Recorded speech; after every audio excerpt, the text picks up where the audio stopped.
Hello students, welcome to the digital learning platform of MGCI. और आज हम लोग जे एडवांस पेपर 2 के केमिस्ट्री वाले पोर्शन को डिस्कस करने वाले हैं। तो डिस्कशन स्टार्ट करें इससे पहले एक बार रफ पेपर का एनालिसिस ले लिया जाए। अगर बात करें फिजिकल केमिस्ट्री की, तो मेरे हिसाब से इस बार फिजिकल केमिस्ट्री इजी आई थी। हाँ, कुछ कैलकुलेटिव पार्ट जरूर था उसके अंदर। इनऑर्गेनिक केमिस्ट्री की बात करें, मॉडरेट लेवल की थी। इसके अंदर कुछ इंफॉर्मेशन बेस्ड क्वेश्चन थे, अच्छे सवाल थे जो हो सकता है थोड़े टफ भी लगे हो। ऑर्गेनिक केमिस्ट्री के अंदर इस बार थोड़ा टफनेस लेवल ज्यादा रहा है। ऑर्गेनिक केमिस्ट्री के अंदर काफी सारी रिएक्शंस का इन लोगों ने यूज किया है। ठीक है, तो चलिए हम लोग स्टार्ट करेंगे पेपर 2 के डिस्कशन से। पहले सवाल पे हम लोग चलते हैं। फर्स्ट क्वेश्चन जो है ये एटॉमिक स्ट्रक्चर से आया हुआ और एक फेयरली इजी क्वेश्चन है। क्या पूछा जा रहा है, बोर्स मॉडल में हाईएस्ट काइनेटिक एनर्जी इलेक्ट्रॉन की इनमें से किसके साथ एसोसिएटेड है। तो देखिए आप इस चीज को समझते हैं, काइनेटिक एनर्जी जो रहता है ये माइनस ऑफ टोटल एनर्जी रहता है। तो अगर इसका फॉर्मूला में लिखूं तो ये होने वाला है plus 13.6 z square upon n square. ठीक है, इलेक्ट्रॉन वोल्ट में वैल्यू लिख रहे हैं, हम लोग को बेसिकली कंपैरिजन ही करना है। तो पहले बात कर रहे हैं kinetic energy of first orbit of hydrogen. इसको मैं लिख देता हूं ke1 ऑफ हाइड्रोजन एटम। ये वैल्यू हम लोग लिख सकते हैं 13.6, जेड की वैल्यू हो जाएगी 1 और एन की वैल्यू भी हो जाएगी 1। बेसिकली ये प्लस 13.6 इलेक्ट्रॉन वोल्ट आने वाली है। फिर first orbit of He plus की बात कर रहे हैं। So again kinetic energy of first orbit helium plus, तो हो जाएगा 13.6। जेड के लिए मैंने 2 यूज किया है और एन की वैल्यू 1, बिकॉज ऑर्बिट 1 है तो एन की वैल्यू 1 है। और जेड हीलियम प्लस के लिए जेड की वैल्यू 2 यूज किया है। तो ये जो वैल्यू आएगी 54.4 इलेक्ट्रॉन वोल्ट आने वाली है। और ये जैसे मैंने बोला 13.6 इलेक्ट्रॉन वोल्ट आ रही है। ठीक है, second orbit of helium plus, second orbit की एनर्जी देख लेते हैं। सो ke2 हीलियम प्लस के लिए लिख सकते हैं हम लोग। अगेन फॉर्मूला यूज करेंगे 13.6 z square upon n square. आप देख सकते हैं टर्म्स कैंसल आउट हो जाएंगे, तो यहाँ पे जो आंसर आएगा वो 13.6 इलेक्ट्रॉन वोल्ट हो जाएगा। डी वाले ऑप्शन में देखेंगे second orbit of lithium plus 2। So second orbit की लिथियम प्लस 2 के लिए अगर हम लोग एनर्जी देखेंगे, काइनेटिक एनर्जी की बात कर रहे हैं, तो 3 स्क्वायर जेड का स्क्वायर अपॉन 2 स्क्वायर। और देखिए ये बेसिकली 9/4 की वैल्यू आने वाली है। 9/4 का मतलब है 2.25। एक रफ एस्टिमेट चाहिए हम लोग को, एक्चुअली पूरा कैलकुलेट नहीं करना है। 2.25 और यहाँ पे 4 का मल्टीप्लीकेशन हुआ है, तो सबसे ज्यादा एनर्जी का वैल्यू जो रहेगा वो हीलियम प्लस में रहेगा। सेकंड में लिथियम प्लस 2 का रहेगा। हीलियम प्लस और हाइड्रोजन वाला जो ऑप्शन ए और सी है यहाँ पे इक्वल रहेगा। हमें मैक्सिमम पूछा जा रहा है, इसलिए यहाँ पे ऑप्शन बी जो है ये करेक्ट ऑप्शन होने वाला है।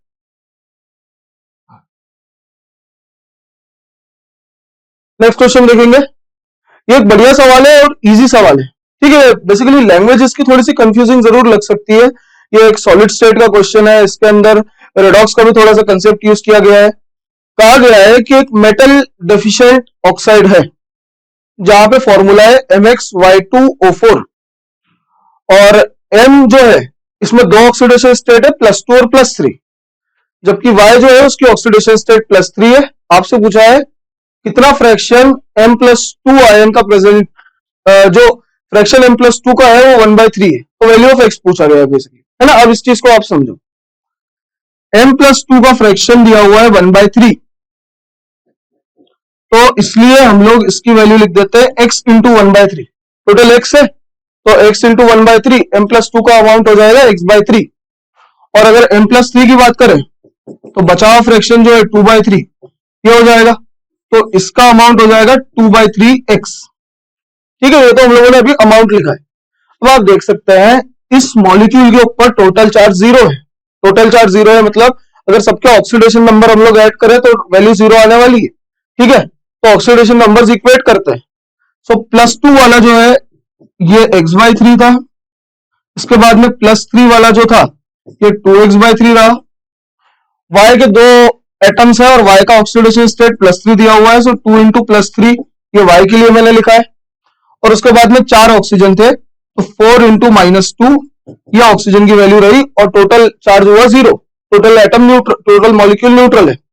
ठीक है, तो अब इसको सॉल्व कर सकते हैं हम लोग। यहां से देख सकते हैं 2x/3 ये हो जाएगा 2x, यहां से हो जाएगा +6 और -8 इक्वल टू 0। और फर्दर अगर मैं सॉल्व करूं तो मैं देख पाऊंगा 8/3x इज इक्वल टू 2 आ जाएगा, ठीक है। और 8/3x इक्वल टू 2 आ जाएगा, तो यहां से हम लोग x की वैल्यू निकाल लेंगे। x की वैल्यू यहाँ पे आने वाली है 3/4, ठीक है। और बेसिकली हमें x की वैल्यू ही पूछी, तो x की वैल्यू 3/4 हो गई, मतलब 0.75 हो गई। और ऑप्शंस में देख सकता हूं ऑप्शन डी जो रहा ये करेक्ट ऑप्शन होने वाला है। अगले क्वेश्चन की बात अगर हम लोग करें, in the following sequence major product क्यों पूछा गया है। ये बढ़िया सवाल है, इजी क्वेश्चन है, पर इसके अंदर यूटिलिटी अच्छी रखी गई है। देखिए इसके अंदर 3 चैप्टर्स से उन्होंने इंफॉर्मेशन ली है। सबसे पहले एल ग्लूकोज है जिसको एचआई के साथ हीट किया है। अब इस बात से फर्क नहीं पड़ता है कि डी ग्लूकोज है कि एल ग्लूकोज है, एचआई के साथ हीट करना मतलब इसका कंप्लीट रिडक्शन कर रहे हैं और उसको हम लोग हेक्सेन के अंदर कन्वर्ट कर देंगे। हेक्सेन के अंदर कन्वर्ट कर देंगे तो ये फेमिलियर चीज है। ये हाइड्रोकार्बन्स में आप पढ़ेंगे इस रिएक्शन को, जहां पे इसको एरोमेटाइजेशन में बताया गया है। Cr2O3 यूज कर सकते हैं, V2O5 यूज कर सकते हैं, Al2O3 यूज कर सकते हैं at around temperature of 500 degree centigrade 10-20 atm। तो यहाँ पे एरोमेटाइजेशन किया। बोलने का मतलब है सबसे पहले इससे रिड्यूस करके हम लोगों ने हेक्सेन बनाया हुआ C6H14, और इससे हम लोगों ने एरोमेटाइजेशन किया होगा, तो एरोमेटाइजेशन से जो P आने वाला है वो हमारे पास बेंजीन आने वाला है। तो P यहाँ पे जो रहेगा P मॉलिक्यूल, ये बेंजीन मॉलिक्यूल रहने वाला है। अब इसमें क्लोरीन को एक्सेस में यूज किया है यूवी के साथ, ये भी रिएक्शंस ऑफ बेंजीन में आपको मिलेगा। यहाँ पे हमारे पास में बनने वाला है बेंजीन हेक्साक्लोराइड, राइट, BHC बनने वाला है। गेमेक्सिन इसको बोलते हैं हम लोग इसको लिंडेन बोलते हैं, 666 करके बुलाते हैं बेसिकली। यहाँ पे जो फाइनल मॉलिक्यूल बनने वाला है वो कुछ इस तरह से बनने वाला है। ये क्लोरीन सारे एटम्स पे जुड़ जाएगा, बेंजीन की एरोमेटिसिटी चली जाएगी, और जैसे मैंने अभी आपको नाम बताए, इसको हम लोग लिंडेन बुला सकते हैं, इसको हम लोग गेमेक्सिन भी बुलाते हैं, इसको हम लोग 666 बुलाते हैं। इसका फॉर्मूला जो रहेगा C6H6Cl6, इसलिए इसको 666 भी बुलाया जाता है। तो ये जो रहेगा क्यों रहने वाला है, ये हमारा फाइनल आंसर रहने वाला है। तो मैं ऑप्शंस देख सकता हूं, और ऑप्शन डी जो है ये करेक्ट ऑप्शन है। तो इस क्वेश्चन को मैं एक अच्छा क्वेश्चन रेट करूंगा, जहां पे कंसेप्चुअली चीजें पूछी गई है, बहुत ज्यादा कॉम्प्लेक्सिटी नहीं बढ़ाई गई है, 2-3 चैप्टर्स के कंसेप्ट इसमें क्लब किए गए। और लास्ट क्वेश्चन की बात करें, अगर सिंगल चॉइस करेक्ट की बात करते हैं, तो ये एक अच्छा सवाल है। यहाँ पे हम लोग को ये इंफॉर्मेशन रहनी चाहिए थी कि ये सवाल कैसे सॉल्व किया जाए। तो बोला गया है कि फ्लोरिनेशन करते हैं फास्फोरस पेंटाक्लोराइड का, PCl5 का हम लोगों ने क्लोरिनेशन किया है। क्लोरिनेशन बेसिकली फ्लोरिनेशन किया है, फ्लोरिनेशन कैसे भी किया होगा, ऑर्गेनिक सॉल्वेंट है इसलिए F- बन जाएगा, ठीक है। बेसिकली हम लोग F- इसलिए लिख रहे हैं क्योंकि यहाँ पे पोलर ऑर्गेनिक सॉल्वेंट, पोलैरिटी आने की वजह से फ्लोरीन F- आसानी से बन जाएगा। अब देखिए इस चीज को आप समझना, ये एक लुईस एसिड है। लुईस एसिड इसलिए है बिकॉज फास्फोरस ने 5 बॉन्ड बना रखे हैं, इसका d ऑर्बिटल खाली है, और फास्फोरस के ऊपर डेल्टा प्लस चार्ज भी आया है। इस केस में आयोनिक आइसोमर्स बनते हैं। क्लोरीन जो है वो फास्फोरस के ऊपर अटैक करता है, कुछ क्लोरीन को बाहर करता है, 2 पेयर बन जाते हैं।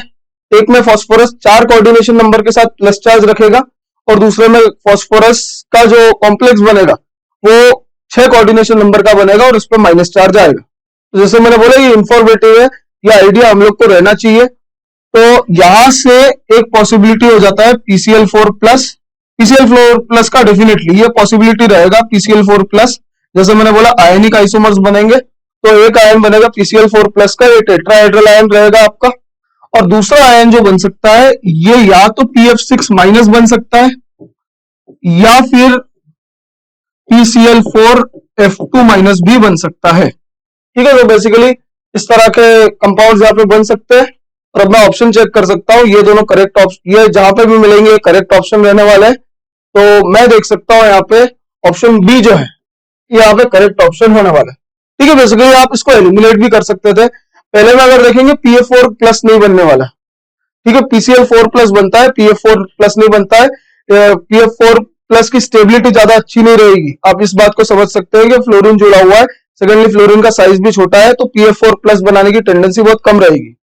तो यहाँ पे बेसिकली रिएक्शन कुछ अलग ही तरीके से किया हुआ है। तो जैसे मैंने डिस्कस किया, आयनिक आइसोमर्स बनेंगे और आपका ऑप्शन बी जो है वो करेक्ट ऑप्शन रहने वाला है। और नेक्स्ट क्वेश्चन की बात करें तो ये वाला मल्टीपल चॉइस वाला है, मल्टीपल करेक्ट वाला है बेसिकली, और अच्छा सवाल है ये, इलेक्ट्रोकेमिस्ट्री का है एक क्वेश्चन जिसके अंदर हम लोग को सिर्फ इक्वेशंस बैलेंस करनी थी। अगर हम लोग इक्वेशंस भी अच्छे से बैलेंस कर लेते तो ये सवाल हमसे हो गया होता। ये बहुत ज्यादा डिफिकल्टी लेवल इसका नहीं बोलेंगे, मॉडरेट डिफिकल्टी लेवल है। कहा गया है एक्वस सोल्यूशन ऑफ हाइड्रोजीन है N2H4, जिसको इलेक्ट्रोकेमिकली ऑक्सीडाइज किया है ऑक्सीजन के साथ और केमिकल एनर्जी रिलीज किया है। अब देखो ऑक्सीडेशन प्रोडक्ट तो बहुत सारे बन सकते हैं, बट इसने मेंशन कर दिया है कि one of the product nitrogen है। तो पहले इसकी रिएक्शन हम लोग लिख के देखते हैं, फिर इसके ऑप्शंस पे हम लोग आएंगे। तो अगर रिएक्शन लिखते हैं तो N2H4 ये ऑक्सीजन के साथ रिएक्ट करेगा और ये हमें N2 देगा और 2H2O देगा। ठीक है, ये बेसिकली इसकी नेट इक्वेशन होने वाली। अब मैं इसकी इंडिविजुअल इक्वेशंस लिखता हूं तो हम देख सकते हैं नाइट्रोजन -2 से 0 पे गया है, ये ऑक्सीडेशन हो रहा है और ये इक्वेशन आपको एनोड पे मिलने वाली। ऑक्सीजन जो है वो 0 से -2 गया है, ये रिडक्शन हुआ है और ये रिएक्शन आपको कैथोड पे मिलने वाली। सो एनोड की अगर मैं इक्वेशन लिख दूं यहाँ पे, N2H4 जो है ये 4 OH- के साथ रिएक्ट कर सकता है। रिएक्शन के बाद में हम लोग को ये N2 दे देगा, साथ में हम लोग को 4 H2O मिल जाएंगे और साथ में 4 इलेक्ट्रॉन रिलीज हो जाएंगे। ठीक है, सो यहाँ पे N की वैल्यू 4 हो गई, इन फैक्टर यहाँ पे बेसिकली इस रिएक्शन की N की वैल्यू 4 हो चुकी है।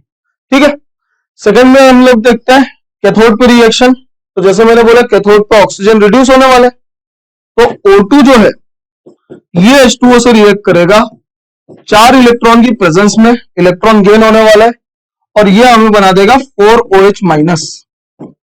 अब आप आसानी से देख सकते हैं इन दोनों रिएक्शंस को जब ऐड किया जाएगा तो फाइनल आपके पास में जो हमारी नेट इक्वेशन है वो आने वाली है। और ये दोनों इक्वेशंस को ध्यान में रखते हुए अब हम लोग इस सवाल को दोबारा से पढ़ते हैं। तो कह रहा है OH- react with N2H4 in anode to form N2 gas and water releasing 4 electrons at anode। बिल्कुल सही बोल रहा है। देखिए हम लोगों ने अभी रिएक्शन देखी थी, ए वाला ऑप्शन करेक्ट ऑप्शन होने वाला है। सेकंड में बोल रहा है कैथोड पे N2H4 ब्रेक्स डाउन। कैथोड पे N2H4 नहीं था, N2H4 एनोड पे था। ये स्टेटमेंट गलत स्टेटमेंट रहने वाला है। कैथोड पे molecular oxygen gets converted to OH-। बिल्कुल सही। अभी हम लोगों ने रिएक्शन दिखा, ऑक्सीजन जो है वो H2O के साथ रिएक्शन करेगा और OH- में कन्वर्ट हो जाएगा। ऑप्शन सी भी एक सही ऑप्शन है। Oxides of nitrogen are major by products of the electrochemical process.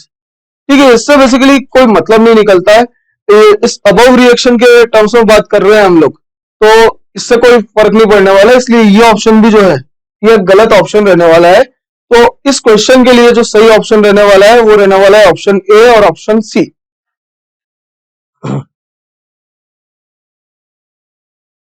और नेक्स्ट क्वेश्चन देखेंगे, ये भी एक बढ़िया सवाल है। अब सबसे पहले यहाँ पे इस चीज को समझ लीजिए, अलग अलग रिएजेंट यूज किए गए हैं, उनका यूज क्या है, उनकी यूटिलिटी क्या है। लिनलार्ड्स कैटलिस्ट यूज किया गया है। लिनलार्ड्स कैटलिस्ट मतलब H2 in along with palladium in presence of CaCO3। Poison catalyst use कर रहे हैं। अब जो पॉइजन कैटलिस्ट का काम रहने वाला है वो इस ट्रिपल बॉन्ड पे वर्क करने वाला रहने वाला है। ये जो ट्रिपल बॉन्ड है इसको ये सिन एडिशन करके सिस वाला प्रोडक्ट बनाएगा जो ये बना रहा है। ठीक है, तो यहाँ पे सिस वाला प्रोडक्ट जो है, यहाँ पे ट्रिपल बॉन्ड का रिडक्शन जो है वो लिनलार्ड्स कैटलिस्ट से करेंगे। बाकी चीजों को लिनलार्ड्स कैटलिस्ट रिड्यूस नहीं कर पाएगा बिकॉज पॉइजन कैटलिस्ट है। सिर्फ H2+PD दिया होता तो एक चांस बनता कि बाकी चीजों को भी रिड्यूस कर देगा, पर यहाँ पे क्योंकि पॉइजन कैटलिस्ट है तो उसका एफिशिएंसी बहुत लिमिटेड है, वो बहुत कम जगह पे काम करेगा, इसलिए ये ट्रिपल बॉन्ड पे वर्क करने वाला है। फिर हमें दिया हुआ है SnCl2 अलॉन्ग विद HCl। देखिए बहुत ही इंपॉर्टेंट रिएक्शन है, इसको स्टीफेंस रिएक्शन के नाम से आप पढ़ते हैं एल्डिहाइड कीटोन वाले चैप्टर में। स्टीफेंस रिएक्शन वाला जो रिएजेंट है वो Cn को CH double bond NH imine system में कन्वर्ट करने वाला है। ठीक है, उसके बाद में NaBH4 दिया हुआ है। NaBH4 का भी यूज हम लोग समझते हैं। NaBH4 एक माइल्ड रिड्यूसिंग एजेंट होता है जो सिर्फ एल्डिहाइड या कीटोन पे वर्क कर सकता है, इसलिए यहां पे NaBH4 जो है ये बॉन्ड को OH के अंदर कन्वर्ट करेगा। ठीक है, जैसे मैं देख सकता हूं ये चेंजेस किए गए हैं। और हाइड्रोलिसिस किया, हाइड्रोलिसिस जो करेंगे तो ईस्टर का हाइड्रोलिसिस जब होता है तब अल्कोहल और कार्बोक्सिलिक एसिड मिलता है। इस बॉन्ड के हाइड्रोलिसिस से हम लोग को मिलेगा CH3COH, और ये ऑक्सीजन जो रहेगा ये रिंग से जुड़ा रह जाएगा, बेसिकली ये OH में कन्वर्ट हो जाएगा। ठीक है, मैंने सब चीजों का यूज बता दिया है। आप इन रिएजेंट्स को किसी भी कॉम्बिनेशन में यूज कर सकते हैं, पर पहले H3O+ यूज नहीं किया जाएगा, क्योंकि अगर पहले H3O+ यूज किया गया तो ये जो साइनाइड बॉन्ड है ये ऑक्सीडाइज होकर कार्बोक्सिलिक एसिड बन जाएगा, और फिर आप इसको रिड्यूस करके CHO नहीं बना पाएंगे। ठीक है, देख लीजिए, बड़ा ही अच्छा कंसेप्ट यूज किया गया है, क्योंकि COH बन जाएगा तो NaBH4 SnCl2 HCl या फिर पॉइजन कैटलिस्ट इसके ऊपर कोई भी काम नहीं करेगा जो उसको एल्डिहाइड बना सकता है। तो हम लोग यहाँ पे सीक्वेंस डेफिनेटली चेंज कर सकते हैं, बस इतना ध्यान रखें कि SnCl2 और HCl के पहले H3O+ को यूज नहीं किया जाएगा। जब हम लोग हाइड्रोलिसिस करेंगे, एक और इंपॉर्टेंट चीज, जब हम लोग हाइड्रोलिसिस करेंगे तो ये CHNH का जो बॉन्ड है इसको हम लोग CHO बॉन्ड में कन्वर्ट कर देंगे और साथ में NH3 गैस रिलीज हो जाएगी। ठीक है, जैसे मैंने बोला it's a part of Etard reaction. तो यहाँ पे सिर्फ रिडक्शन किया गया है और यहाँ पे हाइड्रोलिसिस किया गया है। तो ये बात ध्यान रखी जाए कि हाइड्रोलिसिस SnCl2 के पहले नहीं होना चाहिए। अब जैसे देख सकता हूँ ऑप्शंस, लिंडार्स कैटलिस्ट ये ट्रिपल बॉन्ड को डबल में कन्वर्ट कर देगा, SnCl2 HCl ये CN को इमाइन बना देगा, NaBH4 ये कीटोन को अल्कोहल बना देगा, और H3O+ ये ईस्टर का हाइड्रोलिसिस कर देगा और इमाइन को एल्डिहाइड में कन्वर्ट कर देगा। ऑप्शन ए जो है वो सही ऑप्शन होने वाला है। सेकंड में देख सकता हूँ लिंडार्स कैटलिस्ट, बिल्कुल सही है, ये ट्रिपल को डबल में कन्वर्ट करेगा। H3O+, यहां सबसे बड़ी दिक्कत होगी, जैसे मैंने अभी डिस्कस किया, H3O+ अगर पहले यूज कर लिया तो ये तो कार्बोक्सिलिक एसिड बना देगा साइनाइड का, CN बॉन्ड का कार्बोक्सिलिक एसिड बनने के बाद में एल्डिहाइड नहीं ला पाएंगे, तो ये ऑप्शन पॉसिबल नहीं होने। थर्ड में देखेंगे NaBH4 यूज कर सकते हैं। NaBH4 ट्रिपल बॉन्ड को, ईस्टर को, साइनाइड को किसी को इफेक्ट नहीं करता है, ये सीधा सीधा हम लोग को क्या करेगा, NaBH4 एक कीटोन को अल्कोहल में कन्वर्ट कर देगा। हाँ, एक और बात, जब हम लोग हाइड्रोलिसिस कर रहे थे तो ये COET बॉन्ड का भी हाइड्रोलिसिस हो जाएगा, ये मुझे COH प्लस ETOH बना के देगा। जैसे मैं देख सकता हूँ यहाँ पे COH है, ये भी हाइड्रोलिसिस की वजह से ही आएगा, ईस्टर का हाइड्रोलिसिस किया है, कोई स्पेशल चीज नहीं किया है। तो NaBH4 यूज किया है, SnCl2 से हम लोग इमाइन बनाएंगे, हाइड्रोलिसिस करेंगे तो अब इमाइन का एल्डिहाइड, ईस्टर का हाइड्रोलिसिस हो जाएगा, और डबल बॉन्ड ट्रिपल बॉन्ड जो है वो अभी भी इंटैक्ट ही है। फाइनली लिंडार्स कैटलिस्ट यूज करेंगे तो ट्रिपल बॉन्ड का डबल बॉन्ड बन जाएगा। लास्ट वाला देखते हैं। सो लिंडार्स कैटलिस्ट यूज करके ट्रिपल को डबल में कन्वर्ट किया गया, NaBH4 यूज करके कीटोन को अल्कोहल बनाया गया, SnCl2 HCl यूज करके इमाइन बनाया गया, और फाइनली हाइड्रोलिसिस करके सारे ईस्टर ग्रुप को कार्बोक्सिलिक एसिड और अल्कोहल में ब्रेक किया और इमाइन ग्रुप को एल्डिहाइड बनाया। तो ऑप्शन डी भी करेक्ट ऑप्शन है, मतलब यहाँ पे ACD ये आपका करेक्ट ऑप्शन रहने वाला है, ये करेक्ट आंसर रहने वाला है। नेक्स्ट क्वेश्चन में देखेंगे पेरोक्साइड लिंकेज किसमें है। ये एक सिंपल क्वेश्चन की कैटेगरी में मैं इसको डालूंगा, जो इनऑर्गेनिक केमिस्ट्री से आया है। ये जनरली बच्चों को स्ट्रक्चर्स याद होते हैं। H2S2O7 की बात करेंगे, ये ओलियम है, ये पायरोसल्फ्यूरिक एसिड है। इसका स्ट्रक्चर मैं आपको बना के बता सकता हूं। H2S2O7 की अगर मैं बात करूं तो इसका स्ट्रक्चर कुछ इस तरह से बनेगा।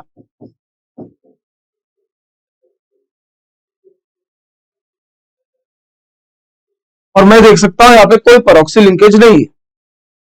H2S2O8 में डेफिनेटली पेरोक्सी लिंकेज होने वाला है, ये मार्शल एसिड है, पेरोक्सो डाइसल्फ्यूरिक एसिड है। और H2S2O8 की बात करेंगे तो H2S2O8 का स्ट्रक्चर कुछ इस तरह से रहेगा।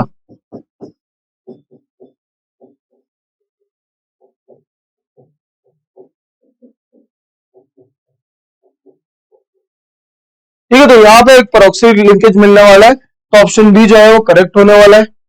H2S2O5 दोबारा से यहाँ पे पेरोक्साइड लिंकेज नहीं रहेगा, ये डाइसल्फ्यूरस एसिड है। डाइसल्फ्यूरस एसिड का अगर आप स्ट्रक्चर बनाए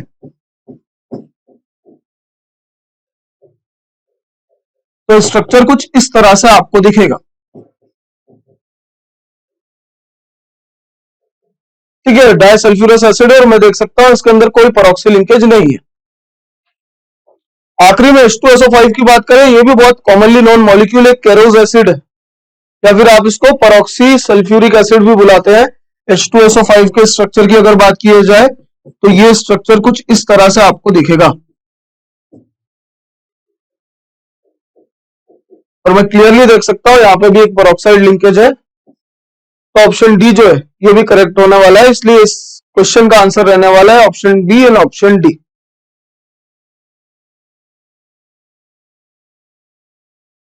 नेक्स्ट एक हल्का सा कैलकुलेटिव क्वेश्चन है जिसको बड़ा बताया गया है। एक्चुअली में क्वेश्चन बहुत सिंपल है, सरफेस केमिस्ट्री का एक कंसेप्ट यूज किया गया है, और मेरे हिसाब से सरफेस केमिस्ट्री मोल कंसेप्ट को मिला के इसको यूज किया गया है। बहुत ज्यादा डिफिकल्ट क्वेश्चन नहीं है, बस देखने में बड़ा क्वेश्चन लगता है, अदरवाइज ये इजी क्वेश्चन की कैटेगरी में आना चाहिए। देखिए 100 ml of 0.5 m acetic acid लिया है, 100 ml of 0.5 m acetic acid लिया है, मतलब मैंने 50 मिलीमोल लिए हैं एसिटिक एसिड, 50 इंटू 10 की पावर -3। ठीक है, इस तरह से आप समझे 0.05। अब इसको इस तरह से समझ सकते हैं 0.05 मोल या 50 मिलीमोल मैंने बोल दिया। और सम एसिटिक एसिड रिमेन अनएब्सॉर्ब, तो इसको 1 ग्राम चारकोल के ऊपर हम लोगों ने एब्सॉर्ब कराया है, जिसमें से कुछ एब्सॉर्ब हो गया और कुछ बच गया। जो बच गया उसका न्यूट्रलाइजेशन हम लोगों ने किया है 1 m NaOH के 40 ml से। सबसे पहले तो आप इस बात को समझ लीजिए, एसिटिक एसिड एक H+ देता है और NaOH एक OH- देता है, तो जितने मोल्स एसिटिक एसिड के बचे होंगे उतने ही मोल्स NaOH के लगेंगे। तो NaOH के मोल्स हम लोग निकाल सकते हैं, जिससे हमको आइडिया मिल जाएगा कि एसिटिक एसिड के कितने मोल्स बचे थे। इससे हमको यह भी पता चल जाएगा कि एसिटिक एसिड के कितने मोल्स एब्सॉर्ब हुए थे, क्योंकि हमारे पास इनिशियल मोल्स थे, राइट। तो देख लेते हैं हम लोग moles of acetic acid left. जैसे मैंने अभी आपके लिए ये चीज डिस्कस की, जितने NaOH के मोल्स है इतने एसिटिक एसिड के मोल्स बचे होंगे, क्योंकि एक मोल NaOH का एक मोल एसिटिक एसिड को न्यूट्रलाइज करेगा। Simple acid base neutralization reaction. तो ये हो जाएंगे 40 मिलीमोल। कैसे 40 मिलीमोल लाए? 1 इंटू 40 ml। सो 1 इंटू 40 ml ये आपको देने वाला है 40 मिलीमोल। ठीक है, तो मैं देख सकता हूं मोल्स ऑफ CH3COH जो एब्सॉर्ब हुए, तो इनिशियली मेरे पास 50 मिलीमोल थे, जिसमें से 40 मिलीमोल बच गए, तो मैं देख सकता हूं 10 मिलीमोल एब्सॉर्ब हो गए। इसका मतलब 10 इंटू 10 की पावर -3, या फिर आप बोल सकते हैं 10 की पावर -2 मोल्स। तो ये वैल्यू वो है जो एब्सॉर्ब हो चुके हैं। अब आगे बढ़ते हैं सवाल को। So each molecule of acetic acid occupies इतना एरिया। ठीक है, तो हमको मोल मिल गए, तो हम लोग मॉलिक्यूल्स निकाल सकते हैं। मॉलिक्यूल्स ऑफ CH3COH, और अगर मॉलिक्यूल्स देखें तो number of moles into 6 into 10 की पावर 23 ये मोल की वैल्यू। तो इतने मॉलिक्यूल्स हमारे पास जो है वो एब्सॉर्ब हुए। ठीक है, और each molecule absorbs this much of area, जहां P दिया हुआ है, सो दिया हुआ है P इंटू 10 की पावर -23। ठीक है, तो टोटल एरिया जो एब्सॉर्ब किया गया है, जो एब्सॉर्ब्ड है, number of molecules into area occupied by one molecule. So area occupied by one molecule P into 10 to the power -23। और कितने मॉलिक्यूल थे हमारे पास में, यहां से मैं देख सकता हूं 10 की पावर -2 इंटू 6 इंटू 10 की पावर 23। इतना एरिया एब्सॉर्ब हुआ है। अब देखिए और डेटा दिया हुआ है, क्या दिया हुआ है? Surface area of charcoal, surface area दिया हुआ है 1.5 10 की पावर 2 मीटर स्क्वायर पर ग्राम। 1 ग्राम इतना सरफेस एरिया एब्सॉर्ब करता है, इतना सरफेस एरिया रखता है, नॉट एब्सॉर्ब करता है। 1 ग्राम चारकोल इतना एरिया रखता है। देखिए यूनिट से ही पता चल रहा है 1.5 10 की पावर 2 मीटर स्क्वायर पर ग्राम, और हमें दिया है 1 ग्राम ऑफ चारकोल। तो चारकोल का जो टोटल एरिया है वो सिंपली हो जाएगा कितना? 1.5 10 की पावर 2, राइट। आप चाहे तो उसको इस तरह से कर सकते हैं 1.5 10 की पावर 2 मीटर स्क्वायर पर ग्राम इंटू 1 ग्राम। ग्राम ग्राम कैंसिल हो जाएगा और एरिया आपके पास में आ जाएगा 1.5 10 की पावर 2। तो ये वैल्यू हो जाएगी 1.5 10 की पावर 2। ठीक है, बस अब इसको सॉल्व करना है, और सॉल्व करके हम इसका आंसर निकाल सकते हैं। जब हम लोग इसको सॉल्व करेंगे तो आप देखेंगे यहां से आपके पास में पी की वैल्यू जो रहेगी ये 2500 आने वाली है, 2500 आने वाली है। सो वैल्यू ऑफ जो पी है that is going to be 2500। तो जैसे मैंने डिस्कस किया, ये क्वेश्चन बहुत डिफिकल्ट क्वेश्चन की कैटेगरी में नहीं है, ये एक मॉडरेट क्वेश्चन था जिसके अंदर थोड़ा सा मोल कंसेप्ट यूज किया और थोड़ा सा लॉजिक यूज किया।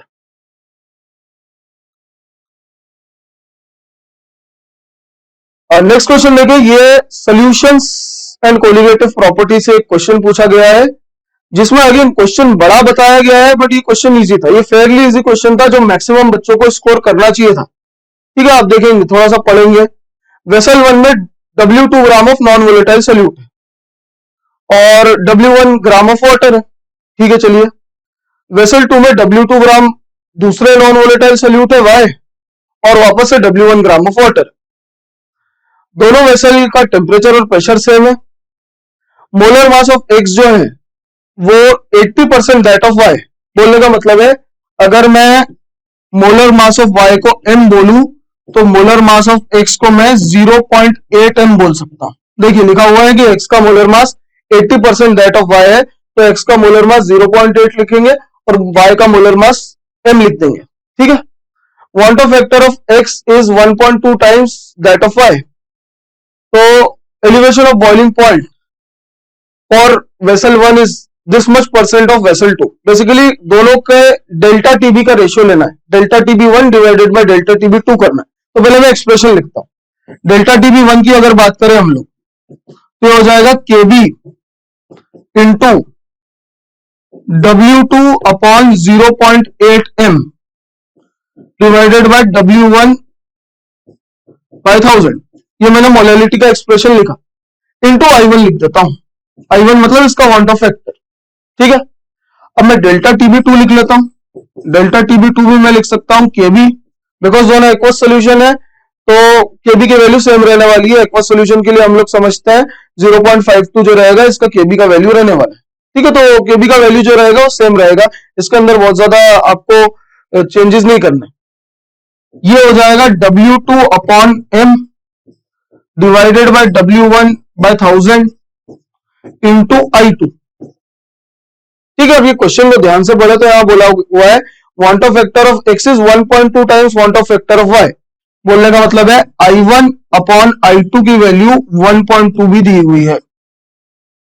और जब मैं इनका रेशियो लूंगा delta TB1 divided by delta TB2 करूंगा मैं, तो मैं देख सकता हूं केबी यहां से कैंसिल हो जाएगा, W2 कैंसिल हो जाएगा, मोलर मास कैंसिल हो जाएगा।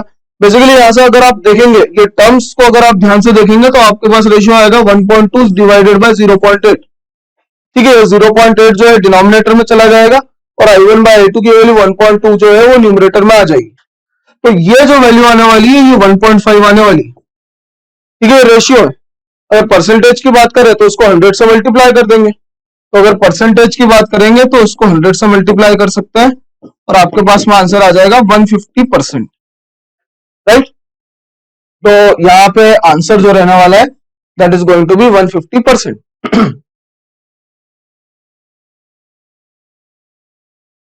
नेक्स्ट क्वेश्चन की बात की जाए, ये भी एक अच्छा सवाल है, अच्छा स्कोरिंग क्वेश्चन रहने वाला है जिसके अंदर कुछ कुछ बच्चे जरूर कंफ्यूज हो जाएंगे। और जेई ने यहाँ पे क्या कंफ्यूजिंग इंफॉर्मेशन दी है मैं आपको सबसे पहले बता दूं। तो यहाँ पे बोला गया है कि amount of energy required to split double stranded helix of DNA into 2 single strands is this much calorie, और आपको average bond energy per base pair दिया हुआ है। ठीक है, देखिए मैं इस बार देख सकता हूँ बायोमोलिक्यूल से 2 क्वेश्चन आ चुके हैं। एक तो एल ग्लूकोज को HI से रिड्यूस करने वाला रिएक्शन जो बायोमोलिक्यूल में हम लोग अच्छे से पढ़ते हैं, और ये वाला वापस से बायोमोलिक्यूल से एक क्वेश्चन आया है। तो AT बेस पेयर का वैल्यू दिया हुआ है, CG बेस पेयर का वैल्यू दिया हुआ है, AU बेस पेयर का वैल्यू दिया हुआ है जिसका कोई जरूरत नहीं है। डीएनए के अंदर यूरेसिल नहीं होता है, डीएनए के अंदर यूरेसिल नहीं होता है तो यहाँ पे AU को कोई हाइड्रोजन बॉन्डिंग नहीं होने वाला। एक और चीज हम समझते हैं कि AT के बीच में 2 हाइड्रोजन बॉन्डिंग होता है और CG के बीच में 3 हाइड्रोजन बॉन्डिंग होता है।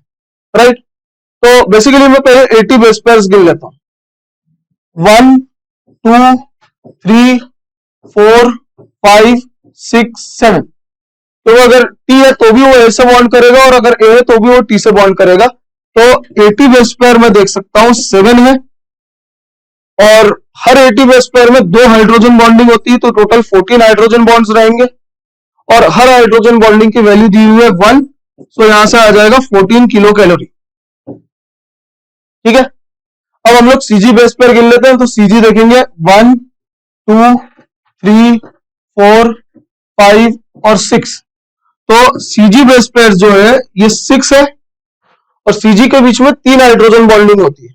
तो ये 3 हाइड्रोजन बॉन्डिंग हुई, जहां हर हाइड्रोजन बॉन्डिंग की वैल्यू मुझे दी हुई है 1.5 किलो कैलोरी, राइट। सो 1.5, तो आप दोबारा से यहाँ पे देख सकते हैं कि 9 इंटू 18 इंटू 1.5, ये 27 किलो कैलोरी आ जाएगी। अब टोटल अगर इसको ब्रेक करना है तो दोनों के हाइड्रोजन बॉन्ड्स ब्रेक करने पड़ेंगे, दोनों की टोटल कंबाइंड एनर्जी हम लोग देखेंगे तो ये आने वाली 41 किलो कैलोरी। तो यहाँ पे जो आंसर रहने वाला है that is going to be 41। ये एक आसान क्वेश्चन की कैटेगरी में काउंट किया जाना चाहिए। अगला वाला क्वेश्चन जो है ये केमिकल काइनेटिक्स से है, थोड़ा सा कैलकुलेशन इंटेंसिव क्वेश्चन जरूर है। डिफिकल्टी लेवल बहुत अच्छी इसकी नहीं है, मतलब बेसिकली एक मॉडरेट डिफिकल्टी लेवल है। कंसेप्ट इसके अंदर अच्छा यूज किया गया है, थोड़ा सा कंफ्यूज करने की कोशिश जरूर की गई है, पर अगर आप इसको ध्यान से देखेंगे तो कैलकुलेशन ही है जो यहाँ पे आपको थोड़ा सा इस क्वेश्चन में फ्रस्ट्रेशन ला सकती थी, otherwise it is all good. तो देखिए बोला क्या है, यूरेनियम है U238, ये कन्वर्ट हो जाता है Pb206 में, राइट।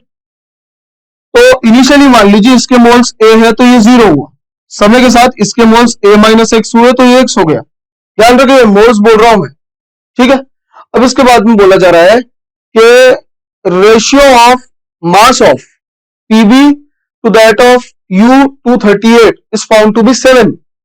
तो मास की बात करेंगे, मास हमको पता है मोल्स इंटू एटॉमिक वेट हो जाएगा, तो इसका मास हो जाएगा A-X इंटू 238, और इसका मास हो जाएगा आपके पास में x into 206।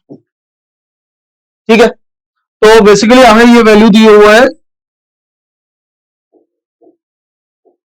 x into 206 upon A-X into 238, और ये वैल्यू हमें 7 दे रहा है।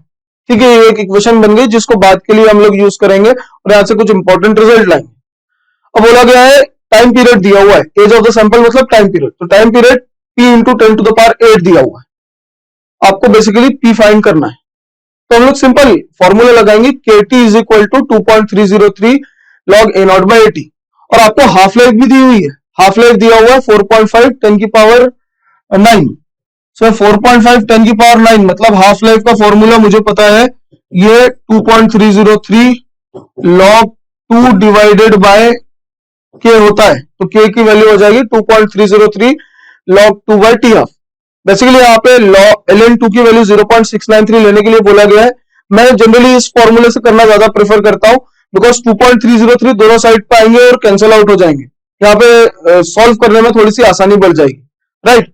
तो देखिए अब इक्वेशन यूज करने वाले हैं हम लोग, जैसा मैंने कहा हम लोग इक्वेशन यूज करने वाले हैं यहाँ पे KT equal to 2.303 log A naught upon 80। ठीक है, आप इस चीज को देख भी सकते हैं कि A नॉट की वैल्यू जो रहेगी वो A रहेगी और A-X 80 बन जाएगा। तो यहां से हम लोग वो चीज लेके आने वाले हैं। अब इस यहीं पे थोड़ा सा और कैलकुलेशन होने वाला है। आप जब इस चीज को सॉल्व करेंगे तो आप यहां से A अपॉन एक्स की वैल्यू लेके आ सकते हैं, A अपॉन एक्स की वैल्यू भी ले आ सकते हैं। आप बेसिकली यहाँ पे वैल्यू ला सकते हैं x बाई ए की वैल्यू ला सकते हैं।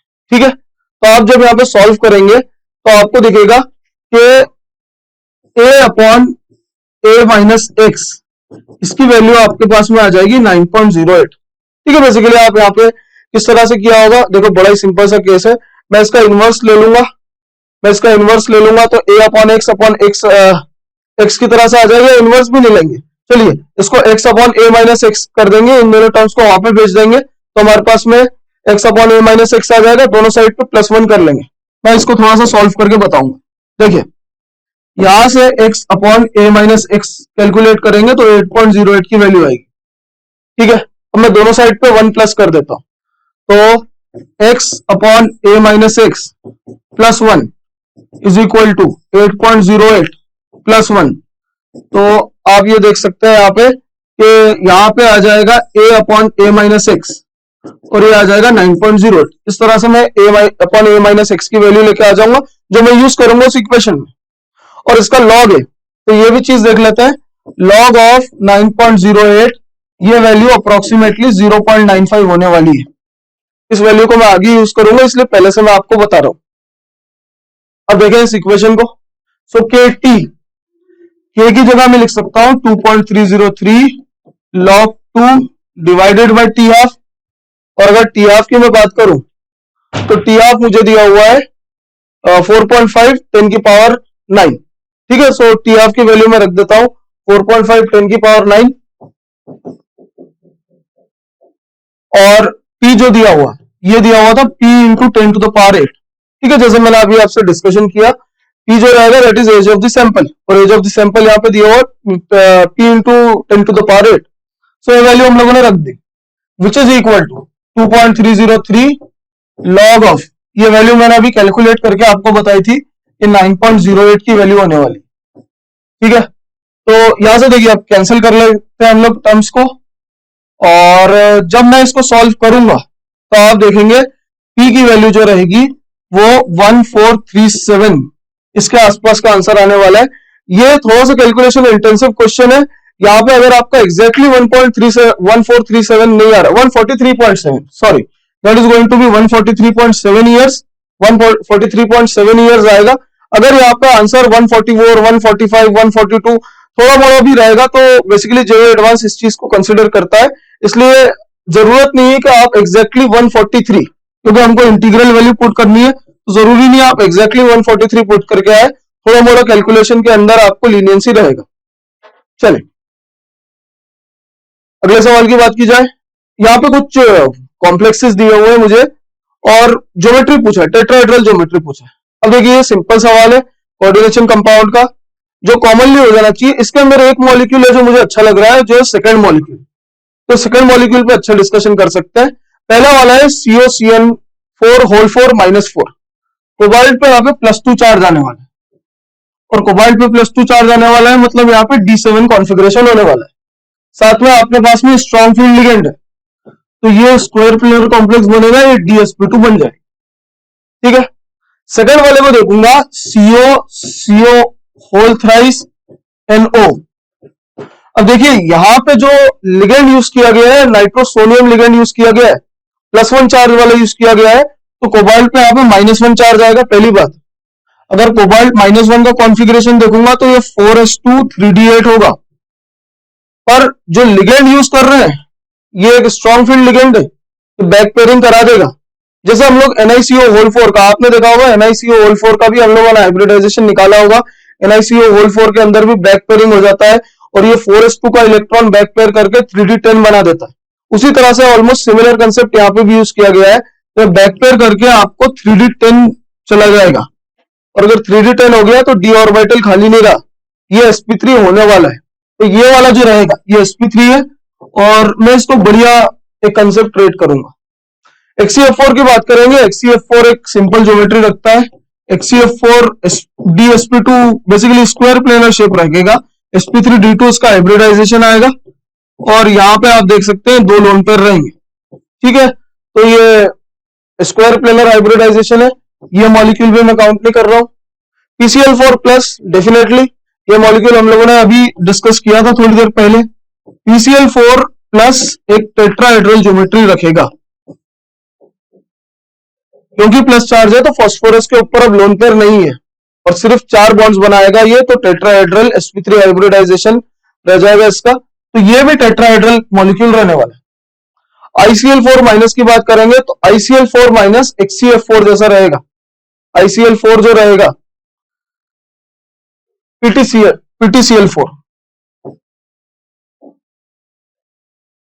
PTCl4 -2 की बात करेंगे। PD जो है वो आपका 4D का एलिमेंट है, 4D के अंदर Z इफेक्टिव ज्यादा रहता है, ये चीज डिस्कस भी करी जाती है बहुत सी बार। 4D और 5D वाले जो रहते हैं D8 कॉन्फ़िगरेशन वाले, वो जनरली DsP2 हाइब्रिडाइजेशन रखते हैं बिकॉज उनका Z इफेक्टिव ज्यादा रहता है, तो यहाँ पे स्प्लिटिंग ज्यादा होता है। और PdCl4-2 की बात करूंगा तो ये भी स्क्वायर प्लेनर कॉम्प्लेक्स होने वाला है। PtCl4-2 होता तो भी स्क्वायर प्लेनर होता।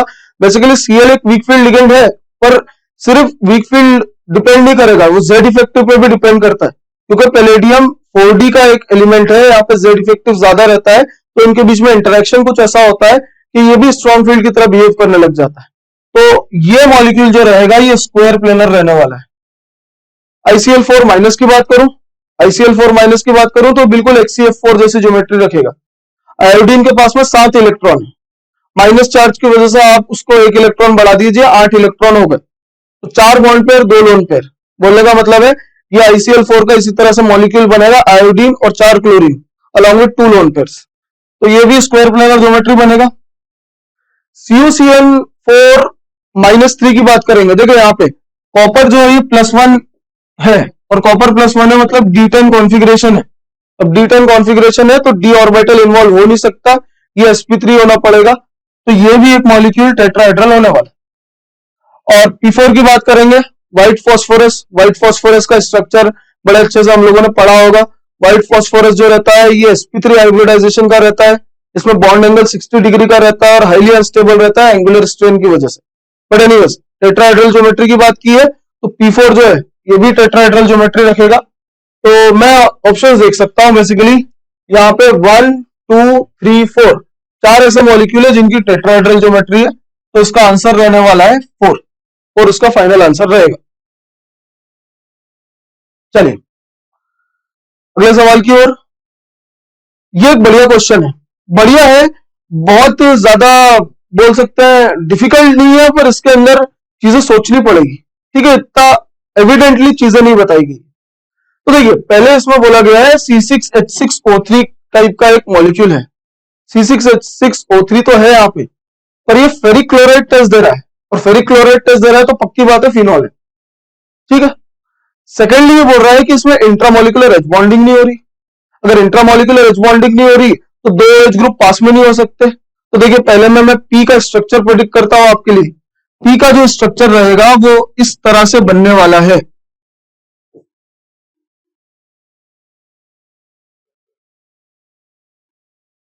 क्योंकि यहाँ पे फिनॉल रिंग था तो C6H5 या C6H6 तो बेंजीन रिंग के लिए हो गया, और 3 OH ग्रुप लगा सकते हैं, यहाँ पे कोई कार्बोक्सिलिक एसिड वगैरह नहीं लग सकता। देखिए कार्बन 6 ही रखने हैं हमको, तो यही एक स्ट्रक्चर पॉसिबल है। अदरवाइज अगर OH पास पास में रहे तो इंट्रामोलिकुलर एच बॉन्डिंग हो जाएगी। अब ये जो मॉलिक्यूल है ये कीटो इनॉल टॉटोमरिज्म कर सकता है, और जब ये कीटो इनॉल टॉटोमरिज्म करेगा तो आपको कुछ इस तरह से ये दिखने वाला है। ये मॉलिक्यूल को इसलिए बताया जा रहा है बिकॉज मैक्सिमम रिएक्शन इसी मॉलिक्यूल के साथ होने वाली है। कंपाउंड पी जो है ये 3 इक्विवेलेंट हाइड्रोक्साइल अमाइन के साथ रिएक्शन करता है, तो हमें पता है कीटोन की प्रॉपर्टी है, जब कीटोन हाइड्रोक्साइल अमाइन के साथ रिएक्ट करता है तो हमें एक ऑक्साइन बॉन्ड बना देता है। अगर मैं 3 NH2OH की इसके साथ रिएक्शन करूं तो बन जाएगा C double bond NOH, C double bond NOH, NHOH और C डबल बॉन्ड NOH, ठीक है। तो बेसिकली ये ऑक्साइन बन जाएगा आपका, इस तरह से ये ऑक्साइन बना देगा, ठीक है। और बेसिकली ये पी मॉलिक्यूल है, ये पहले से मेंशन कर दिया जाए, ये पी का स्ट्रक्चर है, जो इसका एक टॉटोमेरिक फॉर्म है, तो ये भी पी का ही स्ट्रक्चर है, और ज्यादातर रिएक्शन जो है इसके साथ की जा रही है। अब बोला जा रहा है पी का जब ट्रीटमेंट किया जाए excess of methyl iodide KOH की प्रेजेंस में, तो कंसेप्ट इसके अंदर ये है कि यहां पे जो हाइड्रोजन होने वाले हैं ये एसिडिक हाइड्रोजन है, और एसिडिक हाइड्रोजन इसलिए बिकॉज इनका जो कॉन्जुगेट बेस है वो स्टेबलाइज हो जाएगा रेजोनेंस से, तो they are going to be considered as acidic hydrogen. हम लोग हेलोफॉर्म रिएक्शन जो पढ़ते हैं वो इसी के बेसिस पे पढ़ते हैं, तो एसिडिक हाइड्रोजन है, और जब इसको बेसिक मीडियम में CH3I से ट्रीट किया जाएगा तो यहां पे एक माइनस चार्ज जनरेट होगा जो न्यूक्लियोफाइल बन के CH3 मॉलिक्यूल पे अटैक करेगा और आयोडीन को बाहर करके CH3 ग्रुप को जोड़ लेगा, राइट। तो बेसिकली जब यहां पे हम लोग इस मॉलिक्यूल को बेसिक मीडियम में CH3I से ट्रीट करेंगे, और एक्सेस ऑफ CH3I जैसे मेंशन कर दिया गया एक्सेस में है, तो सारे अल्फा हाइड्रोजन, सारे एसिडिक हाइड्रोजन रिप्लेस हो जाएंगे CH3 ग्रुप से। तो ये मॉलिक्यूल आपको फिर कुछ इस तरह से दिखने वाला है।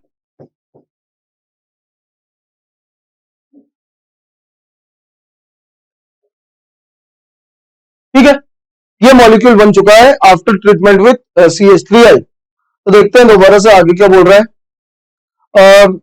मिथाइल आयोडाइड R, तो R बन गया बेसिकली। अब जब R का reaction excess of isobutyl magnesium bromide CH3Mg RMgX से रिएक्शन कर रहा है, एक कीटोन की RMgX से रिएक्शन होती है तो 3 डिग्री अल्कोहल बनता है, और ये रिएक्शन कर रहा है यहाँ पे आइसोब्यूटाइल मैग्नीशियम ब्रोमाइड से। तो देखिए इस चीज को, यहां पे रिएक्शन किया जा रहा है आइसोब्यूटाइल मैग्नीशियम ब्रोमाइड से। ये मॉलिक्यूल जो है ये आइसोब्यूटाइल मैग्नीशियम ब्रोमाइड बन जाएगा, जहां पे इस कार्बन से अटैक होने वाला है, इस कार्बन से माइनस चार्ज आएगा और ये कार्बन माइनस लेके एक न्यूक्लियोफाइल बनेगा, न्यूक्लियोफाइल अटैक करेगा इस ऑक्सीजन पे और ये इसको 3 डिग्री अल्कोहल में कन्वर्ट कर देगा। तो मैं स्ट्रक्चर बनाता हूं फाइनल मॉलिक्यूल का, आप देख सकते हैं इसको। एक रहेगा OH और दूसरा मैं देख सकता हूं कुछ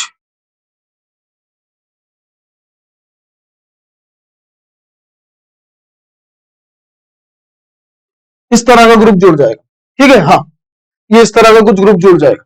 ऐसे ही करके हम लोग सारे आइटम्स पे ये ग्रुप जोड़ सकते हैं पहले।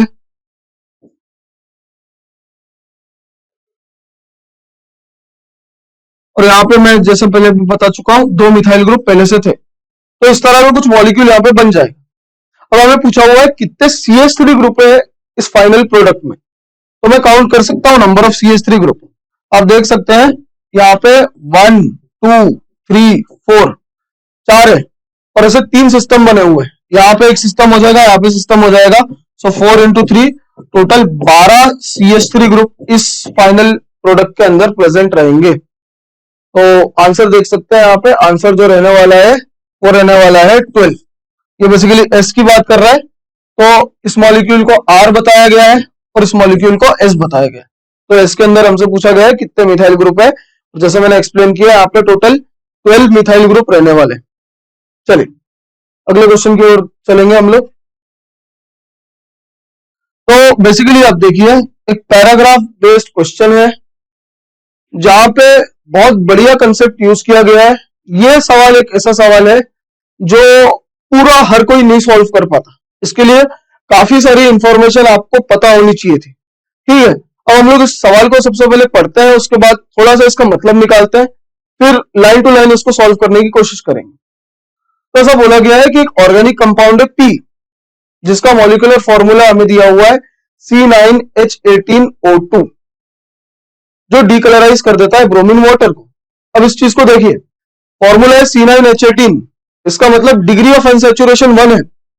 वो degree of unsaturation double bond O में आ सकती है, वो डिग्री ऑफ अनसैचुरेशन एक रिंग में आ सकती है, वो degree of unsaturation C double bond C में आ सकती है।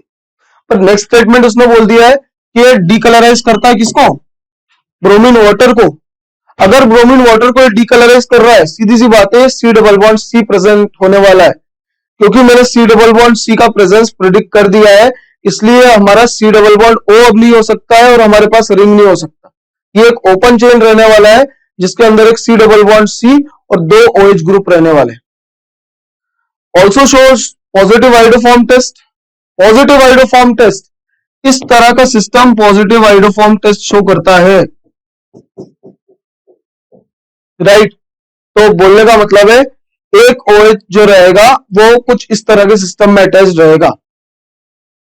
फिर P का हम लोगों ने ओजोनलाइसिस किया H2O2 और जिंक के साथ में, राइट। H2O2 के साथ मतलब ऑक्सीडेटिव ओजोनलाइसिस किया, जो डबल बॉन्ड है उसको ब्रेक करके हम लोग COH बॉन्ड में कन्वर्ट करने वाले हैं। और बिकॉज मॉलिक्यूल को ब्रेक करेंगे 2 COH बनेंगे, तो 2 मॉलिक्यूल्स Q एंड R हमारे पास बनने वाले, जिसमें Q जो है वो अभी भी पॉजिटिव आइडोफॉर्म दे रहा है और R जो है वो पॉजिटिव आइडोफॉर्म नहीं देता है। कंसेप्ट वही है, हमारा जो इस तरह का सिस्टम रहेगा वो अभी भी पॉजिटिव आइडोफॉर्म देगा, दूसरा नहीं देगा। Q एंड R ऑक्सीडेशन करने पे, PCC से ऑक्सीडेशन किया है तो PCC से ऑक्सीडेशन करने पे 1 डिग्री अल्कोहल एल्डिहाइड में कन्वर्ट हो जाता है, 2 डिग्री कीटोन में, तो कीटोन बन जाएंगे बेसिकली एल्कोहल्स।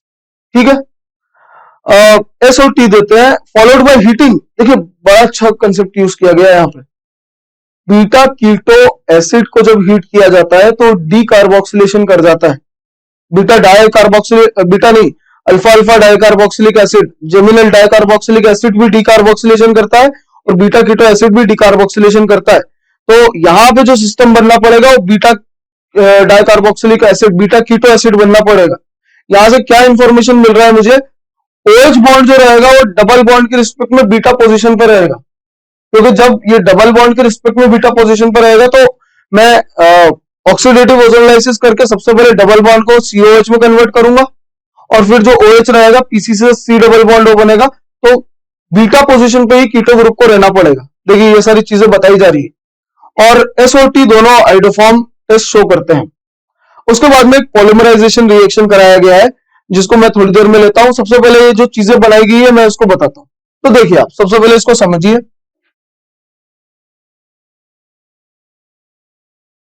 हमें मॉलिक्यूल कुछ दिया हुआ है इस तरह से,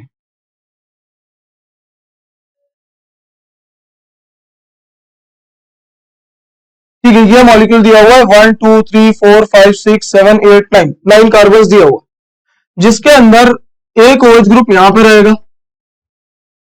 अब ये OH ग्रुप के रिस्पेक्ट में डबल बॉन्ड जो है ये यहां पे आना पड़ेगा, क्योंकि डबल बॉन्ड की अल्फा और बीटा पोजीशन ये कुछ इस तरह से रहेगी।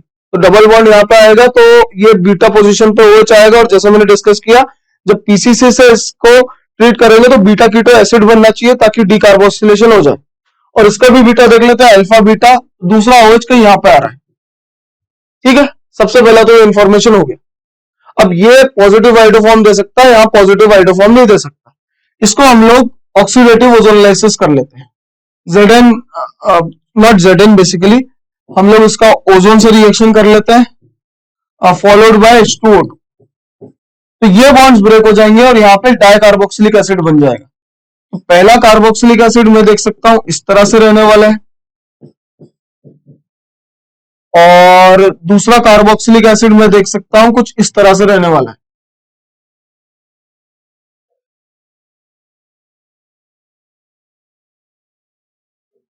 जी हाँ, ये इस तरह से रहने वाला है, जिसमें दोबारा से बोला गया है कि एक आइडोफॉर्म करता है दूसरा नहीं करता है। एक बार दोबारा से पढ़ते हैं क्वेश्चन को। तो ओजोनोलाइसिस पे ये हमें Q और R देता है। Q पॉजिटिव आइडोफॉर्म करता है, R नहीं करता है। तो ये कंपाउंड Q होने वाला है और ये R होने वाला है। अब इसका ट्रीटमेंट हम लोगों ने PCC से किया है, तो जब इसको हम लोग PCC से ट्रीट करेंगे तो आप इसको देखेंगे ये इस तरह का मॉलिक्यूल बनेगा।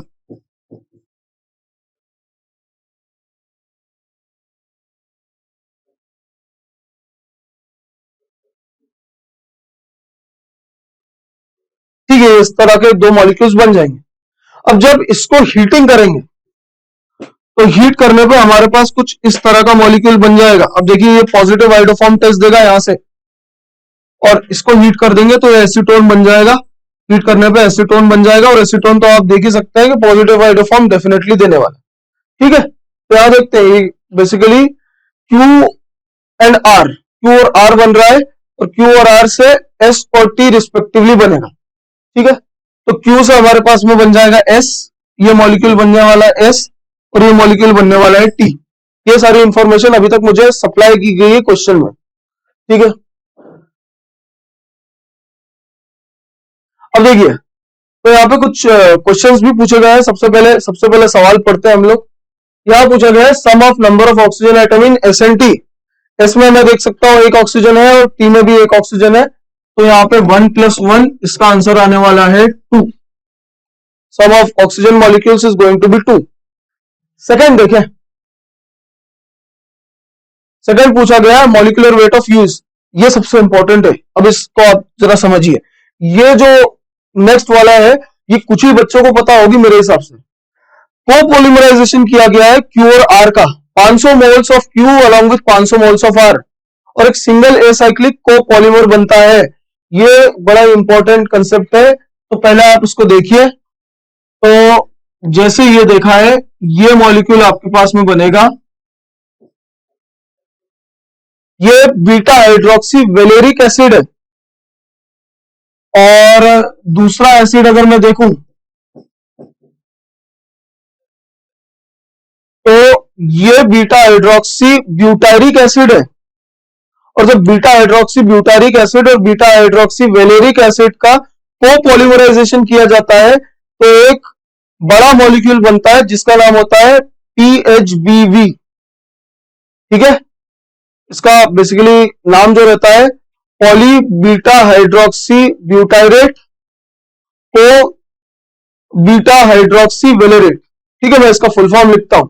इसका जब पॉलीमराइजेशन को पॉलीमराइजेशन करेंगे तो PHBV मिलेगा आपको पॉली बीटा हाइड्रोक्सी ब्यूटाइरेट को का मतलब को पॉलीमराइजेशन किया है, और फिर से बीटा हाइड्रोक्सी वेलेरेट PHBV। और PHBV का मॉलिक्यूल जो है वो भी मैं आपको बता देता हूं किस तरह से दिखेगा। तो PHBV का मॉलिक्यूल आपको कुछ इस तरह से दिखने वाला है।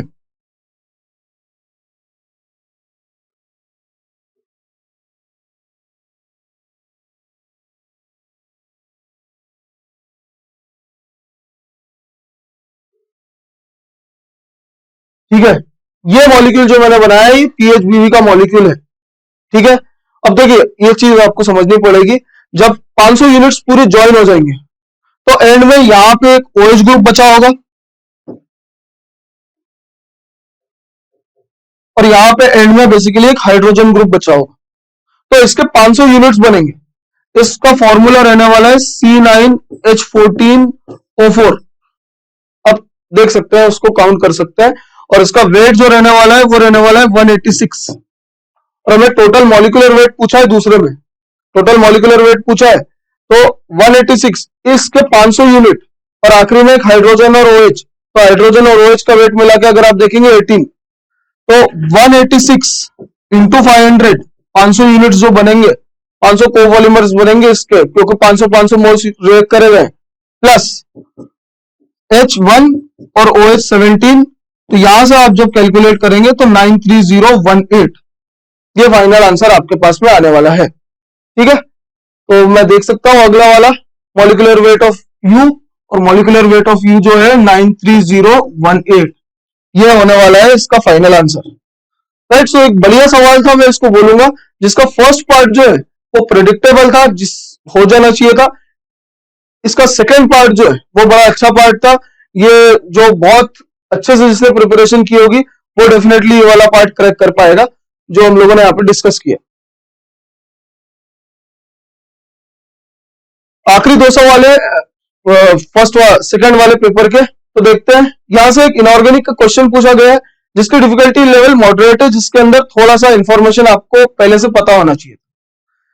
KI है जिसको हम लोगों ने पोटेशियम फेरिसाइनाइड से रिएक्ट किया, तो हम लोगों ने KI का रिएक्शन किया है K3FeCN6 से, और ये रिएक्शन होने के बाद में आपको मिल जाएगा K4FeCN6 along with half I2।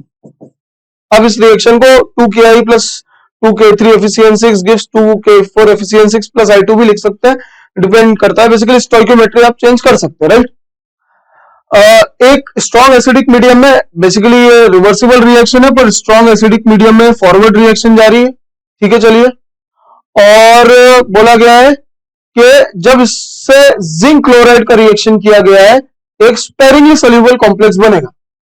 जब इससे मैं 3 मॉलिक्यूल जिंक क्लोराइड का रिएक्ट कर देता हूं तो आप देखेंगे यहां पे जो प्रोडक्ट बनेगा ये बनेगा K2ZN3FeCN6 whole twice along with KCl।